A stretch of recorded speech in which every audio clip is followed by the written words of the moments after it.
Continuación vamos a recibir a una gran amiga, una gran profesional economista ella. Hace muchísimo tiempo que no hablamos y este es el mejor momento para hacerlo. Me estoy refiriendo a Natalia Motil. ¿Cómo estás, Nati? Silvio Sacomani te saluda. Pero muy buenas tardes, Silvio. Muchísimas gracias por la invitación. Por favor, muchas gracias por haberla aceptado. Bueno, Nati, en primer término quiero consultarte a raíz de este fenómeno que se está dando hace un tiempito, que tiene que ver con la brecha cambiaria entre el oficial y los dólares financieros, que cada vez se acorta más. ¿Qué implicancia tiene? Bueno, muy buena pregunta porque de hecho es el resultado de haber aplicado una política monetaria muy restrictiva durante los primeros meses del gobierno. Recordemos que la política monetaria tiene un efecto de entre 12 y 24 meses. Pasado un año estamos viendo realmente lo que son los resultados. ¿Qué es una política monetaria contractiva? Bueno, sacar liquidez o el exceso de liquidez que estaba circulando en la economía, es decir, sacar los pesos aspirarlos. excedentes. Claro, exacto. Exactamente. Entonces, en la medida en que ya no haya exceso de pesos, no va a haber un exceso de demanda de dólares. ¿Por qué? Porque la gente con el sobrante, ¿qué es lo que hacía? Iba y se resguardaba en una moneda más dura que cumplía una de sus funciones básicas, que es la de reserva de valor. En nuestro caso era lo que es el dólar. Entonces, a medida en la que justamente sacan esos pesos, empieza a fortalecerse lo que es la moneda local, el peso, la gente empieza a demandar menos dólares, mejor dicho. Y Sí. eso estamos viendo, digamos, en la reducción de lo que es la brecha. Y uno dice, bueno, pero ¿cómo va a impactar eso en el día a día? Bueno, fundamentalmente lo vamos a ver reflejado en un mayor poder de compra en el día a día. Que digo, no es que se va a dar de la noche a la mañana y uno está diciendo la gente ahora tiene más posibilidades de acceder a una canasta de bienes y consumos mayor, sino que es un cambio que se va a dar de forma paulatina. Pero fundamentalmente ya no vamos a ver cambios bruscos en los precios, porque recordemos que cada volatilidad que tenía lo que es el dólar se veía reflejado rápidamente en una remarcación de precios. ¿Por qué? Porque estaba reflejando en el fondo lo que es una caída de la demanda del peso. Entonces, ante un contexto de incertidumbre, la gente ya miraba las variaciones del dólar para poder determinar el parámetro para el resto de los bienes y servicios de lo que son la economía. Entonces ya este componente lo vamos a eliminar, vamos a ver una mayor estabilidad y vamos a ver una recomposición de lo que son los precios relativos, es decir, ahora no teníamos mucho parámetro para decir cuánto valían las cosas, eso de forma gradual se va a empezar a recomponer como pasa, digamos, en otras partes del mundo cuando se bajó lo que es la inflación. Y después lo que es el sector productivo también es fundamental, porque digamos estamos hablando en un contexto de mayor previsibilidad. Muchas de las pequeñas y medianas empresas, que son las que generan más puestos de trabajo en nuestro país, estamos hablando del 40% alrededor del empleo formal y gran parte de lo que es el empleo informal, la realidad es que les veía muy afectado lo que son las volatilidades en el mercado cambiario, porque no tenían previsibilidad y ante ese contexto no podían hacer cálculos empresariales básicos y eso se veía reflejado no solo en una reducción de lo que es la oferta, es decir, de la producción, sino también en una retracción continua de lo que son los puestos de trabajo, y eso se explica desde el 2011 hasta ahora, digamos, la Argentina no estaba generando puestos de trabajo formales. Entonces la rueda empieza nuevamente a girar de forma virtuosa hacia un contexto de mayor crecimiento y previsibilidad. Seguro. Ahora, hay un fenómeno que se ha dado en la Argentina, decime si estás alineada conmigo, por favor, que tiene que ver con un cambio cultural en la convalidación de precios, oferta y demanda. Hoy, hace un tiempito, el consumidor no convalidaba precios excesivos, ¿no es cierto? Y se sigue dando este fenómeno. Entiendo que también esta mirada, este nuevo escenario, colaboró con la disminución de los precios, más allá, obviamente, de la emisión cero y de aspirar los pesos sobrantes de la base monetaria. No, muy buena apreciación, porque de hecho se da así. de hecho, digamos, cuando vos estás en un contexto inflacionario, como estábamos en la Argentina, caída de la demanda del peso, ¿qué es lo que le pasaba a uno? A ver, tiene exceso de pesos, la situación de mucha incertidumbre, bueno, rápidamente va y consume, sin importar el precio en el cual se encontraba en el mercado de ese producto. Recordemos, digamos, el año pasado, cuando eran las épocas electorales, que decimos fue la mayor agudización de crisis de confianza y caída de la demanda del peso, la gente comprando unos días antes electrodomésticos a cualquier precio, etcétera. No había parámetros. Ahora, cuando vos estás viendo contextos de mayor, justamente, expectativas de que no va a haber, se va a estar desacelerando, inclusive lo que es la inflación, en los próximos meses, bueno, ahora vamos a empezar a regir con las reglas de mercado, es decir, oferta y demanda. No sé, por ejemplo, ya pasamos el debate de inflación versus precios relativos. Hoy estamos hablando de que hay ciertos productos que están aumentando el precio y estamos explicándolos porque se acercan lo que son las vacaciones, las fiestas. Por ejemplo, el caso típico de lo que es la carne. Entonces la gente sabe que aumenta la carne, no porque está aumentando, acelerándose la inflación en la Argentina, sino justamente porque hay un mayor aumento de la demanda. Exactamente, entonces ya eso te está marcando algo. Y por otra parte, es cierto que la gente empezó, por ejemplo, el caso típico, digamos, de la vestimenta, ¿no? En los primeros meses del año, la realidad es que tuviste un aumento de los precios por encima de lo que es el índice general de precios. Hubo una remarcación. Y si los industriales calcularon $1 de 2.000 pesos, entre otras, los textiles, ¿no? Exactamente. Bueno, entre otras industrias. Claro, entre otras industrias, pero además es un sector protegido, etcétera. Entonces, bueno, como que tienen cierto poder para inferir el precio, digamos, del producto porque están en condiciones de mercado. Y la realidad es que hubo una caída fenomenal de las ventas y en muchos sectores tuvieron que bajar los precios. Si lo viste, digamos, en las liquidaciones, que tuviste un 50, un 60 y 3x2. Claro, bueno, y la pregunta es, ¿no ganan? ¿Acaso no ganan con esas ofertas? ¿No ganan con el 2x1? Había una desproporción fenomenal en torno a la rentabilidad que querían obtener.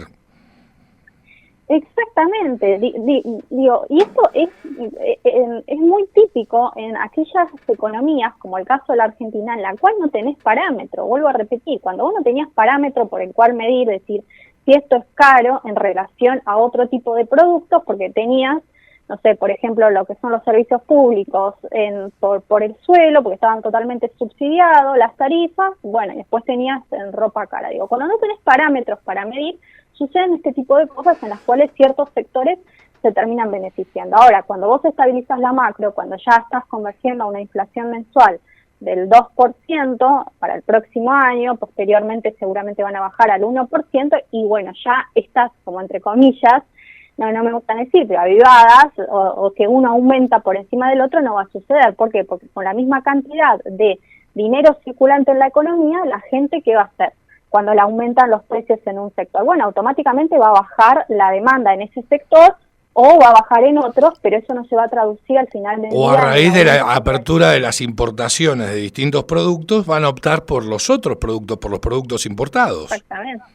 Exactamente, porque ahí tenés una elasticidad de sustitución de variedades que va a empezar a regir y va a empezar a tener un efecto más importante sobre lo que es el nivel general de precios de ese bien. Entonces, ahí también vamos a empezar a ver cómo al final del día se va a terminar beneficiando a los consumidores. Siempre lo hemos hablado en cada una de nuestras entrevistas, pero a ver, tener una economía, ciertos sectores subsidiados, proteger ciertos sectores, al que termina siendo perjudicado es al consumidor final, que no puede acceder a bienes más baratos ni de mejor calidad, porque no tiene oportunidad de elección. Y también eso se traduce que estas empresas, como no son competitivas, no invierten, no se vuelven más eficientes, y eso también se genera, digamos, que bueno, no se creen más puestos de trabajo mejores, con salarios reales más altos. Entonces ahí tenés un doble impacto que le termina negativamente afectando a lo que es el consumidor final, que por suerte, digamos, se está revirtiendo. Nati, ¿cómo estás? Javier Manzano te saluda. Hola Javier, ¿cómo estás? Bien, bien, gracias. Ahora, un poco lo remarcaban ustedes al principio, ¿no? Con la primera pregunta de Silvio, ¿no? La caída de los dólares financieros, ¿no? La brecha cambiaria justamente que se está achicando cada vez más, ¿no? Y la apreciación del peso, ¿no? Esto que convierte a la Argentina más cara en dólares.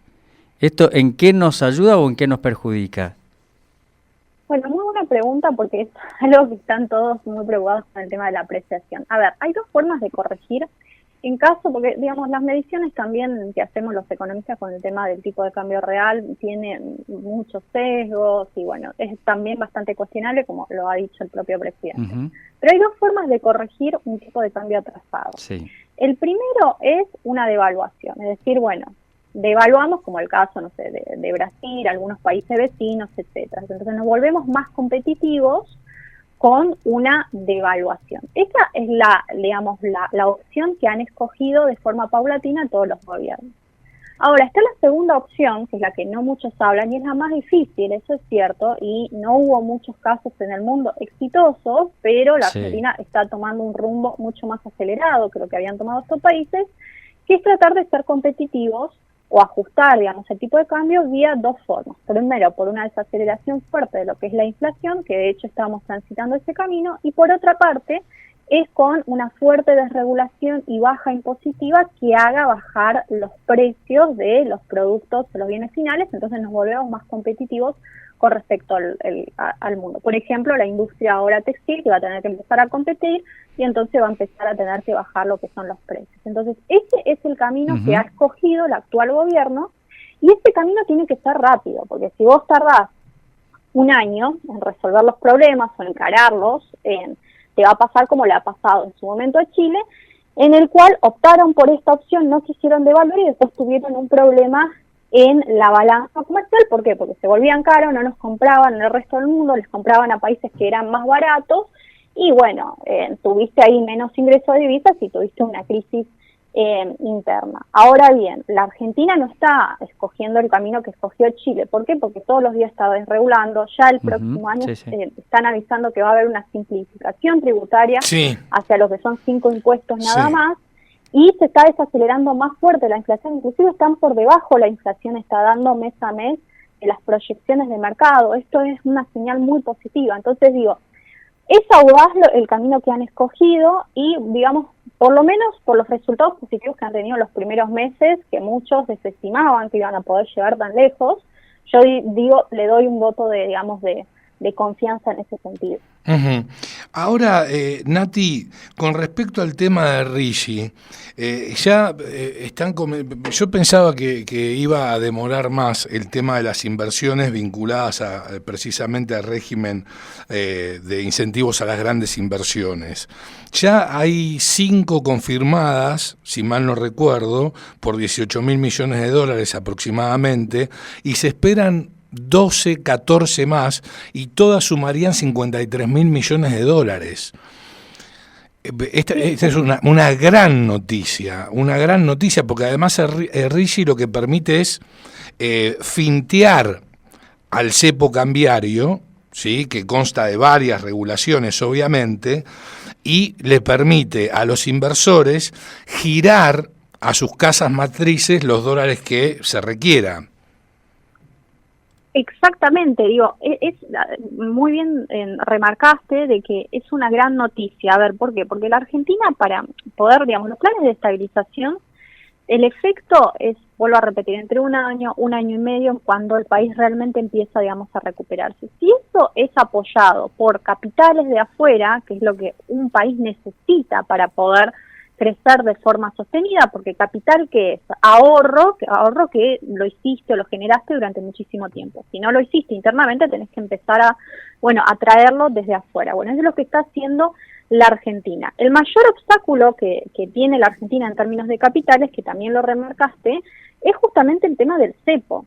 A ver, nadie va a invertir en un país que no sabe si va a poder sacar o no esa plata en el día de mañana. Entonces, durante este año, vos lo que has tenido es esa incertidumbre por parte de los capitales de invertir o no, o coquetear con la idea de invertir en la Argentina, porque justamente no sabía si lo podían sacar o no. Ahora bien, con el RIGI se garantizaron reglas de juego clara, estabilidad jurídica, en el cual, bueno, realmente le garantizan al inversor que van a poder ser fruto de lo que han sembrado inicialmente. Esto en un contexto, estamos hablando más de 50.000 millones de dólares, sin contar la plata que ingresó en el blanqueo, que no se fue al sector financiero, que fue al sector real. Esto tampoco es un a créditos. Exactamente, entonces eso también es importante, digamos, remarcar. Y además de que ya el presidente ha dicho que en el peor de los escenarios estaríamos saliendo del cepo en los próximos 5 meses. Es decir, 5 meses es como la fecha límite. Una vez que salgamos del cepo, y que es lo que uno, digamos, hablando con inversores en el día a día, le dicen ya es hora de invertir en la Argentina, digamos, los que estaban más cautelosos en ese sentido, bueno, va a explotar de capitales y no por nada, digamos, los principales organismos del mundo, como el Fondo Monetario Internacional, están remarcando que la Argentina va a ser uno de los países que más crecimiento van a tener en los próximos años. Un 5% estiman. Exactamente. Y eso es solo, digamos, tiene un efecto rebote, porque tuviste un plan de estabilización que ha generado una recesión económica, pero ya para el 2026, ya ahí realmente vas a ver ese crecimiento que es justamente impulsado por las medidas que se están tomando ahora, que se están tomando de una forma totalmente acelerada. Bueno, gracias a Dios, este gobierno, bajo ningún punto de vista, tuvo presente el gradualismo, ¿no es cierto? Porque así no fue. Era un momento único e irrepetible en la historia de la República Argentina llevar adelante un plan de shock. Al final teníamos razón, sí. Los liberales. Claro, por supuesto, siempre lo dijimos, siempre lo sostuvimos. Sí. Siempre lo sostuvimos. Ahora, estábamos leyendo con Javi días atrás una muy buena noticia para algún sector de las pymes que han incrementado fuertemente sus exportaciones. Sí, totalmente. De hecho, esto también es importante remarcar, porque en la Argentina lo que has tenido, digamos, como estaban, digamos, también bastante protegidas, generaban muchas distorsiones, hay en nuestro país muchas distorsiones. Te tiro un dato que es muy importante. Si nosotros eliminamos todas las distorsiones como lo está y estimando, digamos, el actual gobierno, estaríamos en pocos años duplicando el Producto Bruto Interno y estaríamos hablando de un aumento de la productividad del 40%, y no es menor que ya las pequeñas y medianas empresas empiezan a mirar lo que son los mercados internacionales, porque ¿cuál era el problema que vos tenías ahora?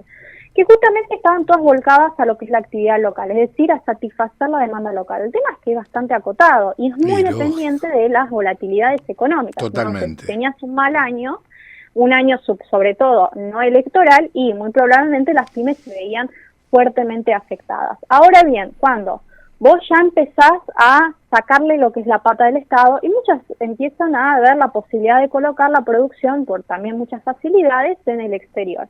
¿Eso qué permite? Que estas pequeñas y medianas empresas en pocos años terminan siendo grandes empresas. Yo no digo que va a suceder en todas, porque también hay incentivos, como decimos, que exceden, digamos, la parte económica. Hay muchos que deciden, digamos, ser pequeñas y medianas empresas, porque sí, por una cuestión de tiempo, etcétera, por cuestiones personales, pero hay otras que con las miradas de poder crecer, con las desregulaciones que se están llevando adelante, y muy probablemente se conviertan en grandes empresas. ¿Y eso qué significa? Bueno, que van a crear más puestos de trabajo, porque es cierto que las grandes empresas son las que generan más puestos de trabajo. Estamos hablando del 60% del empleo formal. Es empleo formal porque tiene menos posibilidades de pasar a lo que es la informalidad, y eso también se traduce en salarios reales más altos, que es lo que nosotros queremos, el argentino de pie, al final del día, es decir, poder acceder a una canasta de bienes y servicios cada vez más amplia o más diversificada. Bueno, eso todo, digamos, no nos está dando, digamos, el puntapié de que la Argentina de a poco está despegando y que realmente estamos yendo a la par de lo que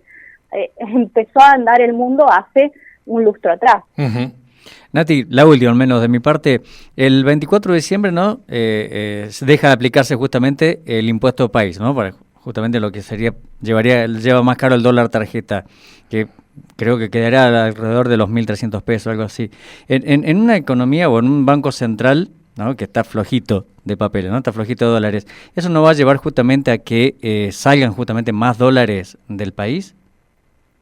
No, es una muy buena pregunta, porque, a ver, La realidad es que vos tenés noviembre, a partir de finales de noviembre, principio de diciembre, enero, una mayor demanda estacional de pesos. ¿Por qué? Porque la gente se va de vacaciones, fiestas, etcétera. Entonces, es la oportunidad en la cual vos puedas llegar a sacar todos este tipo, digamos, de distorsiones, el impuesto país, etcétera. ¿Por qué? Porque no se va a ver reflejado inmediatamente, porque la gente está demandando más peso, más con una contracción de liquidez como la que estás teniendo, en un aumento de lo que es la demanda de dólares. Entonces, de hecho, lo estás viendo en un caso muy puntual, la reducción de las tasas de interés del Banco Central, que la están reduciendo y ahora del 30, muy probablemente lleguen del 35 al 30%. ¿Y por qué? Porque los plazos fijos no están cayendo. ¿Vos qué tenías durante el gobierno anterior? Que recortaban un poquito la tasa de interés y todos iban y demandaban más dólares. Ahora no está sucediendo, inclusive cuando la rentabilidad de los plazos fijos en algunos meses termina estando por debajo de lo que es la inflación, la gente no va a demandar más dólares porque no hay una expectativa de devaluación. En algo, digamos, lograron anclar lo que son las expectativas, por lo menos en los próximos meses. Entonces, es poco probable que no solamente la reducción de tasas, la quita de lo que es el impuesto país, o empezar a flexibilizar un poquito más lo que es el cepo, no se traduzca inmediatamente en lo que es un aumento de la demanda de dólares. Por eso va a ser fundamental que el gobierno mantenga la política que viene manteniendo hasta ahora, de empezar a sacar los pesos de la economía y resolver también lo que es el balance del Banco Central, que ha mejorado, digamos, pero todavía hay un camino para recorrer, por lo menos para impactar sobre lo que son las expectativas y que vos no tengas una debacle en el mercado cambiario en época de vacaciones. Nati, te agradecemos muchísimo este contacto, ha sido un placer escucharte y prontamente vamos a volver a convocarte porque siempre es un gusto hablar con vos. Gracias a ustedes, un verdadero placer como siempre. Un beso grandote, un abrazo Nati. Grande, Nati. Hasta luego. Le escuchabas a la gran Natalia Motil, economista, pasar por la cocina.